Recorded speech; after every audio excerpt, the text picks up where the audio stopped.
People, thankfully, are seeing what happened last weekend and knowing that it's not expected to be as bad and just wanting to prepare just in case. I'm not mad at that. So if I could put a Venn diagram together, if you guys remember those, right, where things were separate and things were together. Biggest difference from last weekend is that it's not ice.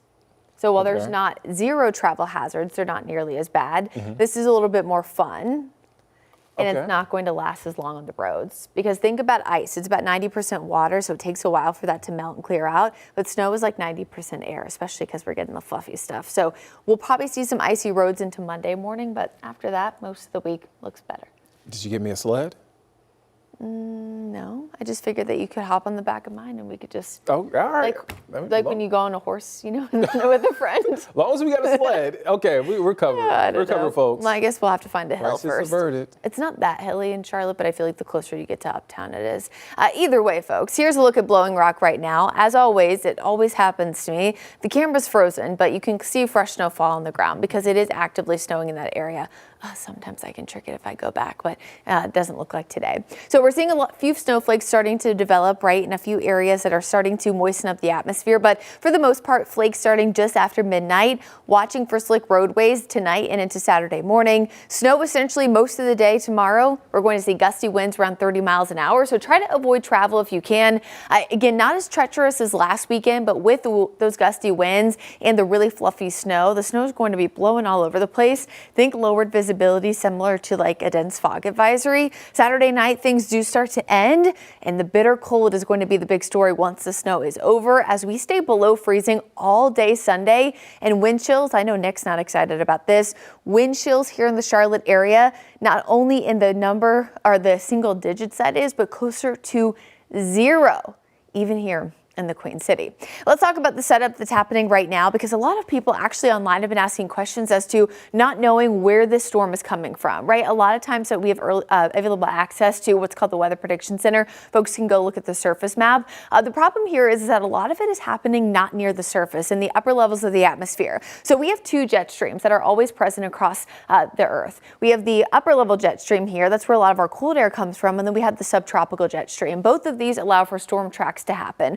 Well, the subtropical jet has this low pressure system that's developing just off the coast, and that's what's throwing back a lot of that moisture into the Charlotte area. On top of that, we have an upper level low that's going to be driving some of that moisture we'll see toward the north and west. So if you notice from some of our snowfall maps earlier, there's a big swath of moisture smack dab in the middle, but there are some areas where you see a few breaks. That's the dry slot that's likely going to get wedged in here between these areas of low pressure. So it's exactly where the storm system is expected to set up, oftentimes means the amount of moisture we're having. This is what we're talking about. So while we track days in advance where the lows are going to be, where the jet streams are going to be, now that the setup is starting to come into greater focus, we're staying pretty strong and confident when it comes to our latest snowfall forecast. So again, a few little spurts here and there so far across the metro. I mentioned earlier at the newscast, and so did Nick, because he saw my video. It had one snowflake, but it was still pretty cool. We did see a few flakes near the station earlier, and again, snow actively happening in the mountains, but the main event is on Saturday. Here we are at 2 a.m. Again, a few more flakes developing across the mountains and foothills, becomes more widespread as we go throughout the morning. We'll start to see what we call snow bursts, where we start to see some heavier bands of snow. You can see this in some of the deeper blue shading, essentially get wrapped around. That'll be late morning, early afternoon, and essentially we're seeing off and on snow for the majority of the day tomorrow, not really clearing out completely until we get closer to Sunday. So this will allow for totals to pile up pretty quickly, especially based on the fact that this is very fluffy snow. So staying with 4 to 7 inches for most of the Piedmont. Again, that's that break due to some of that dry air mixing in we were talking about up toward the Greensboro, Raleigh area. Doesn't mean they're not seeing snow, just maybe not as much as here in the Piedmont.